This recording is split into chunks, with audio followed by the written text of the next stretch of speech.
hoje mais uma vez. E eu coloquei aqui no quadro pra gente qual é o tema da aula de hoje, que também foi mandado lá no grupo, que é o direito natural e a defesa da vida. E eu vou falar um pouco pra vocês sobre o que é esse direito natural, o que é essa defesa da vida. Quando eu fui incumbida desse tema, eu odiei, primeiramente, por conta dessa coisa do direito natural. Porque o direito natural, que eu vou explicar para vocês o que ele é e de onde ele surgiu, ele tem tudo a ver com o direito mesmo, faculdade de direito, advocacia, e eu odeio isso. Era uma coisa que nunca nem passou pela minha cabeça estudar. Então eu falei, nossa senhora, então vai ter que me cair para mim um tema que eu não tenho afinidade nenhuma, mas tudo bem. Até eu começar a estudar e fazer a relação do tema de hoje, que era direito natural e defesa da vida. Aí eu falei, aí ok, porque aí a defesa da vida é uma coisa que aí combinou comigo, eu gostei. Então vamos lá, nós vamos relacionar uma coisa com a outra. Por que a defesa da vida é um tema que mexe muito comigo e que eu faço questão de sempre falar, sempre que eu tenho a oportunidade? Eu vou compartilhar com vocês uma história que aconteceu comigo, que não é muito legal, não é muito agradável, mas que é uma experiência que aconteceu comigo quando eu era criança e que então causou em mim uma impressão muito forte, muito grande, que fez com que hoje eu gostasse tanto de falar desse tema e fosse uma coisa tão forte para mim. Infelizmente, eu fui uma criança que cresceu com livre acesso à internet. Na minha casa tinha computador, aquele computador de caixote, internet de escada, coisa e tal. E eu ficava em casa o dia inteiro sozinha e eu ficava o dia inteiro no computador. Lógico, na ignorância do meu pai e da minha mãe, não sabiam, iam trabalhar, não sabiam o perigo que a internet tinha. Porque lá você entra numa coisa e você entra num link, no outro link, quando você vê que você fez 800 coisas que você precisava fazer, você não fez. E naquela época, o que aconteceu comigo? Eu devia ter em torno de uns 8 ou 9 anos. E numa dessa de entra, eu tive acesso a uma cena de um aborto. De como ele era feito, eu vi. E graças à misericórdia de Deus, aquela cena era de um local, de um site, não sei, só que eles eram pró-vida. Então, pelo menos, para remediar a situação, eu vi, mas eu vi num lugar que falava, veja como isso é terrível. Porque imagina se fosse o contrário. Se eu tivesse entrado numa página que defendia isso. E a impressão ia ser o contrário. E aí hoje, ao invés de eu ser uma defensora da vida, eu ia ser a que apoiava. Porque as coisas que as crianças nessa idade têm acesso causam uma impressão lá dentro, no imaginário, que foi o tema da nossa primeira palestra, que nunca mais vai sair. E foi isso que aconteceu comigo. Então, aí sim eu falei, então agora esse tema vai fazer sentido pra mim, porque é uma coisa que...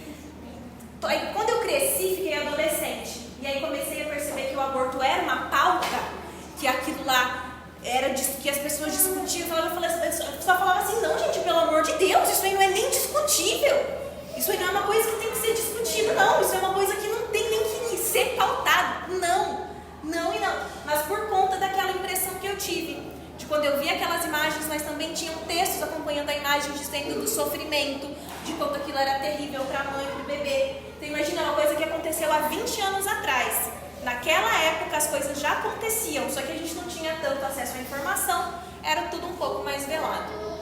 E aí hoje nós vamos fazer uma relação do direito natural e como é que é a defesa da vida. Lógico que isso tem todo um paralelo com a cultura da morte, que é o que nós estamos conversando desde o primeiro grupo de estudos. Nós temos que saber defender a vida exatamente para que nós possamos lutar contra a cultura da morte, que nós já vimos que foi inserida na nossa sociedade há muito tempo, que isso já foi mastigado bastante por todo mundo que já deu aula aqui no grupo desde que a gente começou. E para que nós possamos entender um pouco mais, eu coloquei aqui lei natural e direito natural, só para a gente fazer uma diferenciação aqui. A lei natural, e tudo isso que eu vou falar sobre lei natural e direito natural é tudo bem óbvio, é tudo muito óbvio. Só que nós estamos vivendo numa época que o óbvio precisa ser dito, porque ninguém foi criado para enxergar o óbvio. A gente vive, as pessoas são criadas para viver num mundo de fantasia, né? A lei natural, o que é a lei natural? Nós nascemos, crescemos, vamos nos reproduzir e vamos morrer. É a coisa normal, é a lei natural das coisas. Como é que as coisas acontecem? A sementinha cai no chão, a árvore cresce, ela dá um fruto e ela morre. Isso é a lei natural. E para falar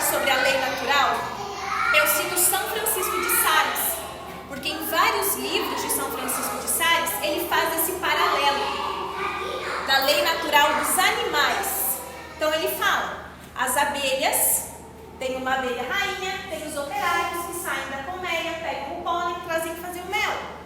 Ele fala também sobre a lei da pomba, que a pomba é um animal aparentemente limpo, símbolo de pureza, por mais que ele viva num ambiente sujo. E ele faz esse paralelo conosco, humanos. Vivemos num lugar sujo, que é o mundo, mas temos a obrigação de sermos limpos por sermos filhos de Deus. E ele faz esse paralelo de vários animais. Tem vários livros dele que eu não li, só li textos para poder explicar para vocês, mas que ele faz esse paralelo. Fala dos lobos, quando eles têm lá uma alcateia de lobos, o lobo que anda na frente é sempre o lobo mais velho, porque se os jovens forem na frente, eles andam muito rápido e os lobos mais velhos não conseguem acompanhar. E os lobos machos mais fortes ficam no final, porque caso eles sejam atacados pelas costas, os lobos machos mais fortes conseguem defender as fêmeas e os filhotes que estão no meio. E aí São Francisco de Sales faz esses paralelos dos animais para explicar a lei natural, de que existe uma lei que rege o mundo e que ela é uma coisa natural. E acontece que as pessoas elas foram desensibilizadas para enxergar essa lei natural. Cadê? Quando ele cria esse paralelo entre os animais e os humanos, dizendo que nós temos uma lei natural, ele fala, todo mundo tem uma lei natural para seguir. O nascer, crescer, reproduzir e morrer. E também essa história das abelhas, dos lobos e da pomba. E que nós humanos também. Nós nascemos, crescemos, nos reproduzimos e morremos. Mas o que é que nos diferencia então dos animais? É que nós temos a razão. Então nós podemos pensar, nós podemos dizer que não. Os animais agem puramente por instinto. E nós não agimmos por instinto. Nós temos a nossa razão, o que faz com que nós possamos tomar a nossa decisão. E a busca pela verdade, então que a gente já chegou a essa conclusão aqui no grupo desde as primeiras aulas, que é o nosso principal objetivo na vida. Buscar a verdade, encontrar a verdade, para que possamos ser finalmente livres. Porque quando a gente conhecereis a verdade, e a verdade nos libertará. E aí ele traça todos esses paralelos e deixa muito claro que nós não somos animais. Aí Padre Paulo Ricardo sempre fala isso, quem acompanha ele sempre vê essa frase. O animal faz o quê? Ele foge da dor e busca o prazer. E nós não somos animais. Existe uma ordem para todas as coisas e essa é a lei natural. Existe a ordem para onde a gente vai, de onde nós viemos, para onde nós fomos. Existe o ciclo da vida, existe a música, dó, ré, mi, fá, sol, lá, si. Se você tira essas notas da ordem, já nem tem melodia. Nem consigo cantar para vocês.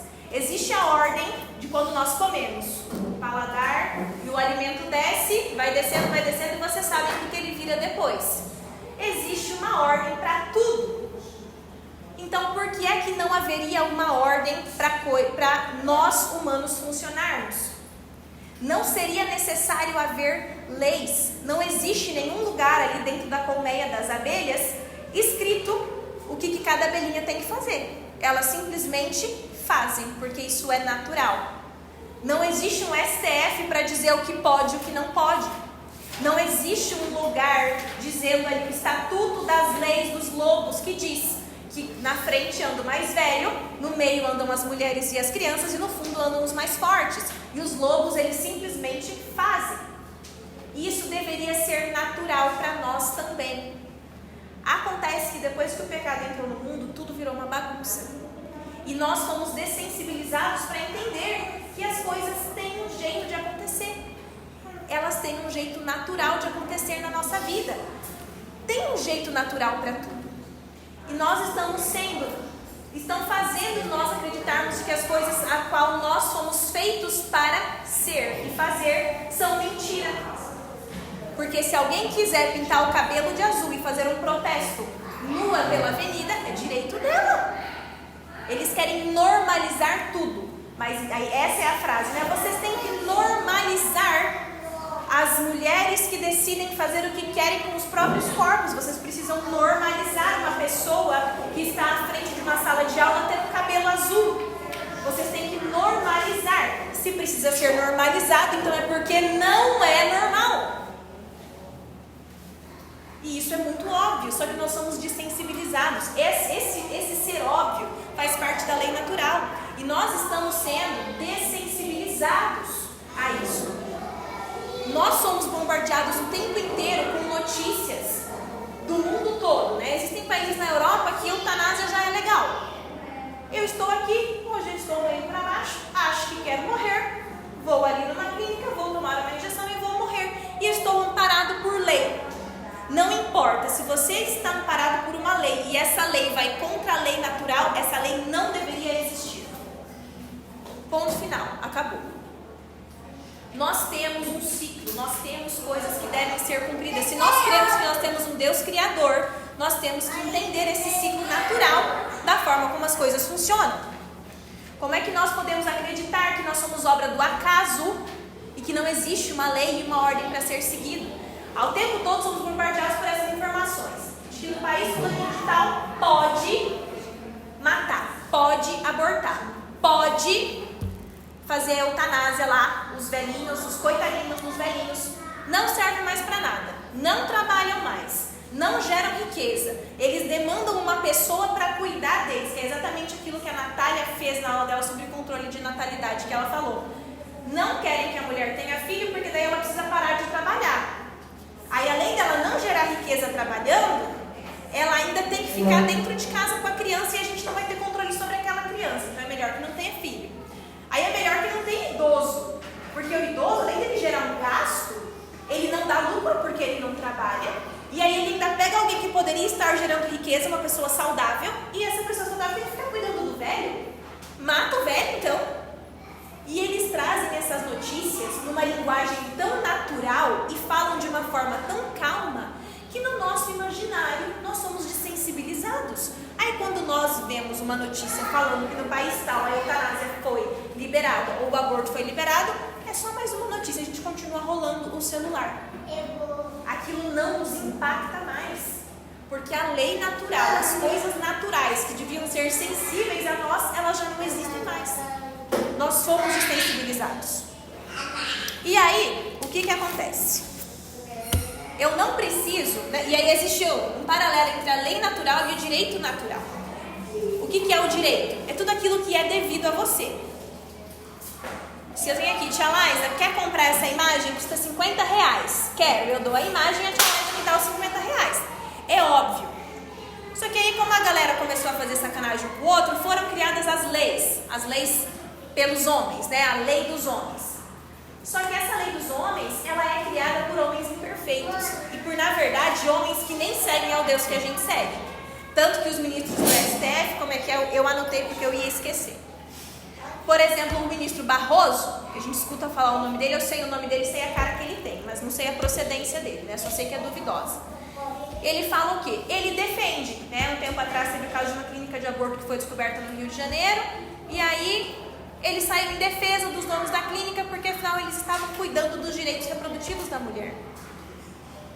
É esse o tipo de gente que faz as nossas leis. Então é sério que a gente acha que essas leis estão ok. E essa lei aqui, que foi sendo tirada aos poucos da nossa vida, essa não vale mais? A coisa natural não existe mais. Nós vamos ser medidos por essas leis que são feitas por essas pessoas. Aí essas pessoas entraram ali dentro desse direito. Então elas é que dizem o que é devido. Então nós temos coisas que são devidas a nós. Os meus filhos têm coisas que são devidas a eles. O direito natural são as coisas que são devidas a nós, simplesmente pelo fato de nós existirmos. Então os meus filhos existem, eles têm o direito de quê? De comer, de se vestir, de ter um lar. E quem é que tem o dever de prover isso para eles? Nós que os colocamos no mundo. Então esse é o direito natural. Coisas que são devidas a nós, pelo simples fato de nós existirmos. E aí é que entra a frase clássica de toda a discussão. O único motivo pelo qual eu já briguei na internet foi aborto. Porque daí vem assim, pra que deixar nascer se vai ser pobre? Pra que vai deixar nascer se é pra sofrer? Porque eles querem dar igualdade e direitos para todas as minorias. Então deixa essa criança nascer, e quando ela nascer, vocês então dão essas coisas para ela. Não são vocês que querem dar educação, saúde, igualdade, cota para todo mundo, para cota do cabelo azul, cota de quem nasceu uma coisa e depois virou outra, cota disso, cota daquilo. Então pega deixa o bebê nascer e depois põe ele na cota do pobre, não pode ser então? É isso, o direito natural é aquilo que nos é devido pelo simples fato de nós existirmos, e eles tentam normalizar o aborto, que é tirar a vida. Se a pessoa não tem direito de existir, ela vai ter direito ao que mais? O direito natural é isso, tem coisas que nós temos o direito de ter pelo simples fato de nós estarmos aqui, e não querem deixar essas crianças nascerem. E é fazendo esse paralelo entre direito natural e defesa da vida que nós vamos combater a cultura da morte. E toda essa história de direito natural, enquanto eu assistia uma aula me preparando para essa, que era uma aula até de um advogado, ele disse: nós não temos acesso, não existe na faculdade de direito uma matéria direito natural, onde eu vou aprender a defender esse tipo de coisa que é natural do ser humano. A gente não aprende. E a gente devia aprender, nós temos que buscar conhecimento fora, para nós entendermos como é que é o ciclo natural das coisas. Porque quando eu dou um susto, eu te dei um susto, você tem uma descarga de adrenalina, porque isso é natural. Naquele momento os seus músculos já se enrijecem para você lutar comigo, porque foi um susto que eu te dei. Isso é natural. Existe uma forma que Deus criou o mundo. Eu nem precisaria citar Deus aqui, porque tem pessoas que falam sobre esse assunto sem nem citar religião. Inclusive essa era uma frase de efeito, que o aborto não é uma questão de religião, ele é o desconhecimento da lei natural. Se a pessoa não tem conhecimento de que é direito básico do ser humano existir, ela vai ser a favor disso. Isso é muito óbvio. E aí, o que mais que me perdi? Nós não podemos diferenciar o ser humano, o valor desse ser humano, a partir do estágio de vida que ele está. Não importa se é um bebê de 12 semanas ou quantas semanas você está. 33. Não importa se são 12 ou se são 33. 20. Ou 20. Não importa. Esses 3 bebês que estão aqui nessa sala agora, eles têm o mesmo valor. Como é que nós poderíamos dizer que o bebê que está na barriga da Bia poderia ser assassinado? Porque são só 12 semanas, né? Ah, só 12, imagina. Ó, até da Fernanda. Gente, olha o tamanho daquela barriga, que coisa mais linda.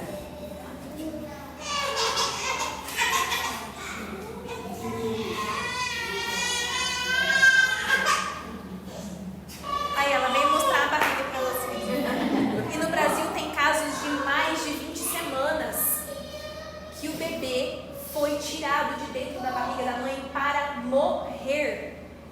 Se por um acaso a Fernanda entrasse em trabalho de parto aqui, agora nós faríamos o quê? Nós iríamos lutar para levar ela para o melhor hospital, para que ela tivesse a melhor assistência, e o bebê também, para que ele sobrevivesse. Qual é a diferença desse bebê para aqueles que receberam a injeção, como é que chamava? Esqueci. Que era o método de aborto usado no Brasil para bebês desse tamanho. É a injeção colocada no coração do bebê. Cloreto de potássio.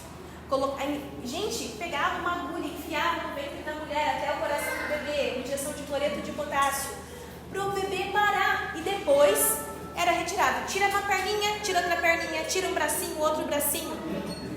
Aonde foi que nós chegamos? Aonde foi que nós erramos no mundo para isso acontecer? Para terem países onde isso acontece diariamente, todos os dias. O que foi que aconteceu para isso ser normalizado? As pessoas perderam noção de que existe um ciclo natural das coisas, de que a vida é um direito primordial, que existir é um direito primordial de todo e qualquer ser humano. E aí o aborto foi normalizado. Existe uma lei, aí a gente entra um pouco na física, que se chama ato e potência, de que nós temos a potência para sermos muitas coisas. Eu tenho uma potência para ser muito mais inteligente do que eu sou hoje, desde que exista algum ato de força sobre mim. Eu tenho uma potência para ser mais inteligente, se eu estudar. Eu tenho a potência para emagrecer, desde que eu vá para a academia. Então existe essa relação de ato e potência. A relação ato e potência a gente pega desde o momento da concepção até o momento que a gente morre. Se o bebê for bem cuidado, ele passa de um bebê para uma criança. Ele passa de uma criança para um adolescente, e assim consecutivamente. Então, se um ato for colocado naquela criança, um ato de cuidado, ele tem a potência de se tornar tudo e qualquer coisa. Por isso é que nada dá o direito de nós tirarmos a vida de um bebê. E aí existe, né? Mas a ONU falou. Mas Mas a Organização Mundial da Saúde falou, o Felipe e a Natália nas últimas aulas que eles deram, eles falaram exatamente desses órgãos, de quem são as pessoas que regem esses órgãos, de quem é que está lá dentro, dizendo o que é que nós devemos e não devemos fazer. E quais são os interesses dessas pessoas por trás de tudo que eles falam que é o certo e que é o errado. E aí eles dizem, não existe um consenso de quando a vida começa. Alguns cientistas dizem que é na concepção, outros dizem que é a partir do momento que o sangue começa a circular no feto. Outros dizem que é a partir de 12 semanas, porque aí já está com quase tudo formado. Outros dizem que é só a partir do momento que passa no canal vaginal. No Reino Unido, se a mulher completa 40 semanas amanhã, não entrou em trabalho de parto ainda, e ela quiser induzir um trabalho de parto, o bebê sair, o bebê é deixado para morrer, porque aquela criança nem desejava. Isso já é uma realidade. Aborto, se você, em português eu nunca vi artigos sobre isso, mas em inglês tem. Abortion up to birth. Aborto até o nascimento. É lei no Reino Unido. É esse o título. Abortion up to birth. Aborto até o nascimento. Enquanto não saiu da barriga ainda, tranquilo. Quando você quiser. Se não existe um consenso, se é na concepção, se é com 12 semanas, ou se é após o nascimento, então eu vou fazer o seguinte, eu vou pôr aqui em cima dessa mesa duas armas. Uma tem bala, a outra não tem. A sua mãe naquela parede. Escolhe uma arma e atira. Você vai fazer? Não, mas e se eu pegar a arma? Pois é, e se a vida começa na concepção? Se a gente não sabe, a discussão acaba aqui. Se nem eles mesmos, se eles não conseguem nem decidir se eles são homem ou se eles são mulher. Se eles não conseguem nem decidir se a vida começa na concepção ou se começa na hora do nascimento, então eles não têm direito de discutir nada. Então, pessoal, nós precisamos aprender a defender a vida dessa maneira, dizendo que existe, se não quiserem nem citar Deus, nem precisa. Porque o direito natural, ele nem entra na religião. A lei natural que rege a forma como as coisas funcionam, ela não precisa citar Deus, ela não precisa.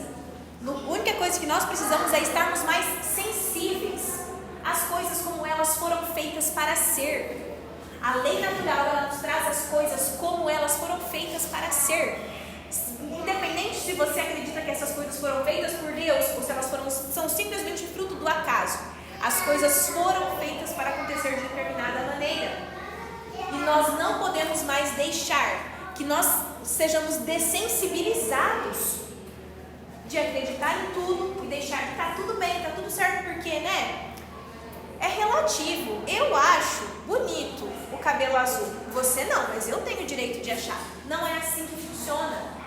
Eu vim de uma geração que dizia, o importante é estar feliz. Não importa se está certo ou se está errado. Você acha feio essa roupa? Beleza, mas eu acho bonito. Não é assim. Existe o bonito e existe o feio. Existe o certo e existe o errado.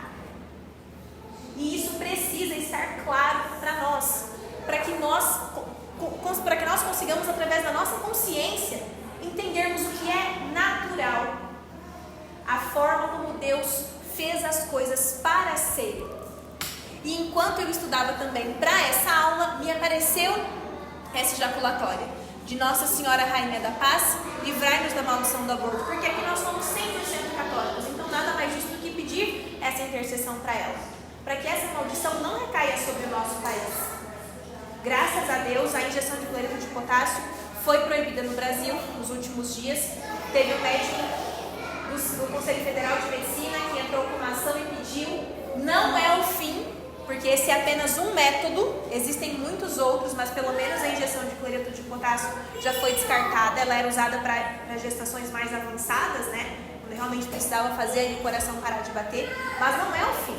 Nós precisamos continuar rezando para que isso acabe. E aí, para finalizar, eu vou contar para vocês como é uma coisa que aconteceu dentro da nossa casa, e é um testemunho particular. Vocês podem adotar esse método na casa de vocês ou não.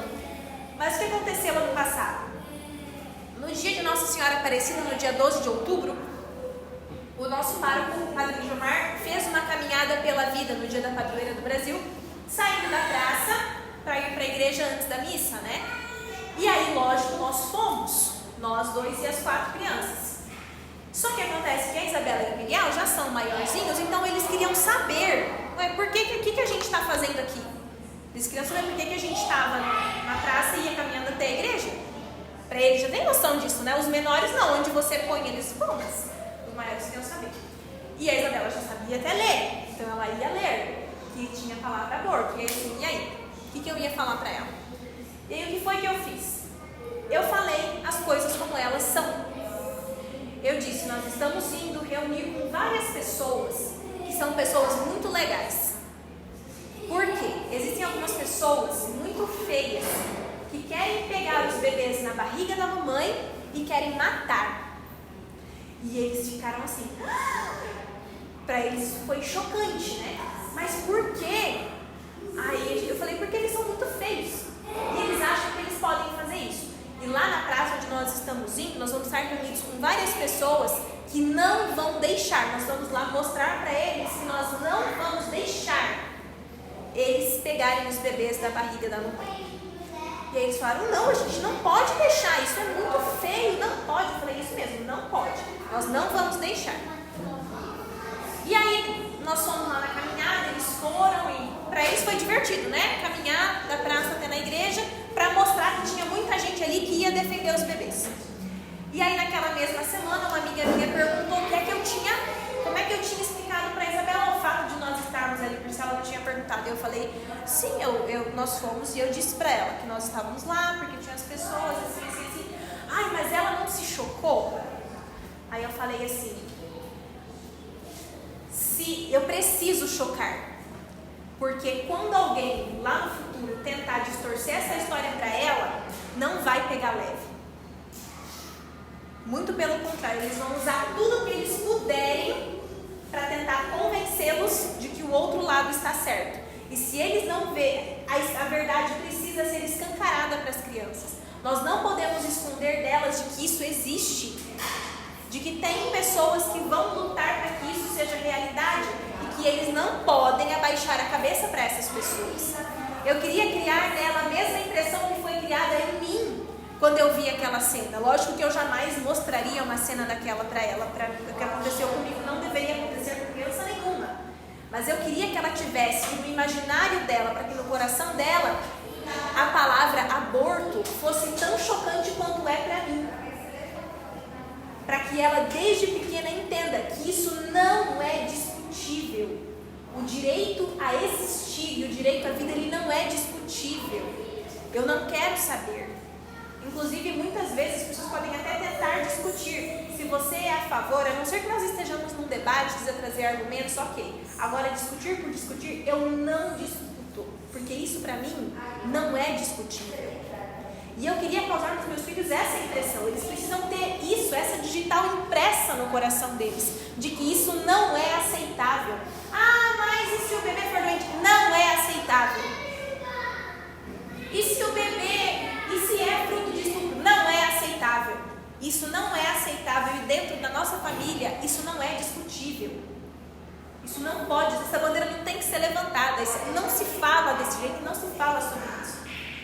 E essa impressão de que isso é terrível precisa ser colocada no coração das crianças. E eu falei dessa maneira, claro, né? Ela tinha 5 anos, quase 6, e eu entendo também a maturidade que ela tem. Então eu sabia que eu podia falar daquela forma e falei numa linguagem que fosse acessível para ela, de 5 e para o de 3. Mas nós não podemos velar isso das crianças. Por quê? Se a primeira vez que eles ouvirem falar sobre isso for uma pessoa defendendo, é essa impressão que vai ficar. A primeira impressão é a que fica. Então, se a primeira vez que eles ouvirem falar sobre isso, é claro que não precisa trazer esse assunto para dentro da sua casa. Eu tive a oportunidade. Estar naquele lugar foi a oportunidade que eu achei, que Deus colocou no meu caminho. Você não precisa trazer esse assunto para dentro da sua casa, dependendo da idade dos seus filhos, da maturidade que eles têm, não é o momento.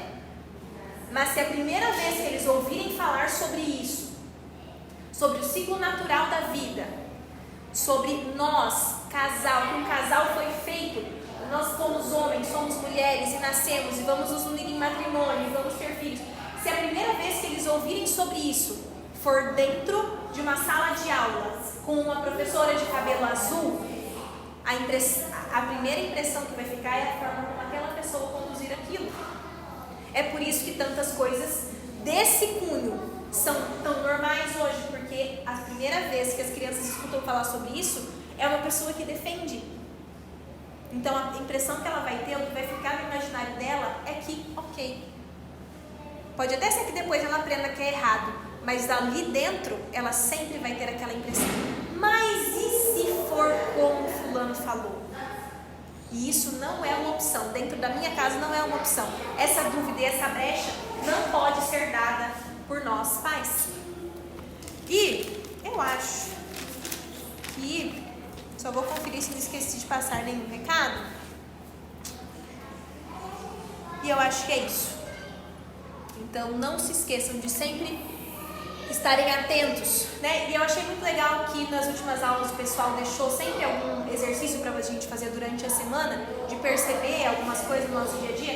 E o que eu peço para vocês fazerem nessa próxima semana até a próxima aula é que nós tentemos no nosso dia a dia estarmos cada vez mais sensíveis à forma natural das coisas, que existe um ciclo natural e uma ordem natural para tudo, feito por Deus. Deus criou todas as coisas e as criou de uma forma perfeita. E na nossa vida, no nosso dia a dia, na nossa vida enquanto casal, enquanto família, enquanto mães, pais, dentro da nossa profissão, existem coisas que têm um ciclo natural para serem seguidas. É natural que eu saiba que roubar é errado. Espero que ninguém aqui tenha sido assaltado alguma vez, mas se nós somos assaltados, é natural que se crie uma repulsa daquela pessoa. Dá um nojo, dá um nó na garganta, por quê? É natural. A coisa errada, é natural que nós, seres humanos, filhos de Deus, tenhamos repulsa do que é errado. E nós fomos dessensibilizados para o que é certo e para o que é errado. Então que nos próximos dias, até a próxima aula, nós possamos fazer um constante exercício de sensibilização. Nós precisamos estar mais sensíveis à forma como as coisas foram feitas para ser, porque nós temos a ciência de que quem fez as coisas para serem da forma como elas são foi nosso Senhor Jesus Cristo, foi Deus. Louvado seja nosso Senhor Jesus Cristo. E vamos rezar.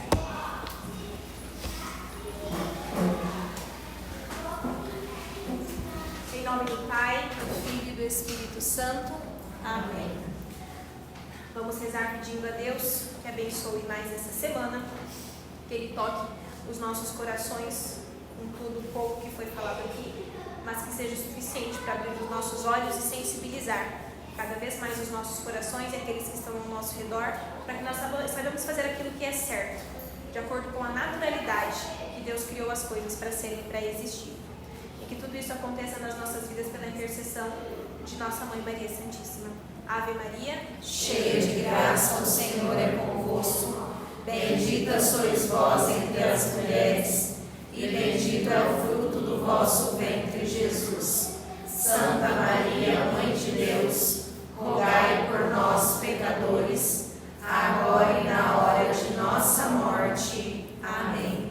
Nossa Senhora, Rainha da Paz, livrai-nos da maldição do aborto. São Francisco de Sales, rogai por nós. Em nome do Pai, do Filho e do Espírito Santo. Amém.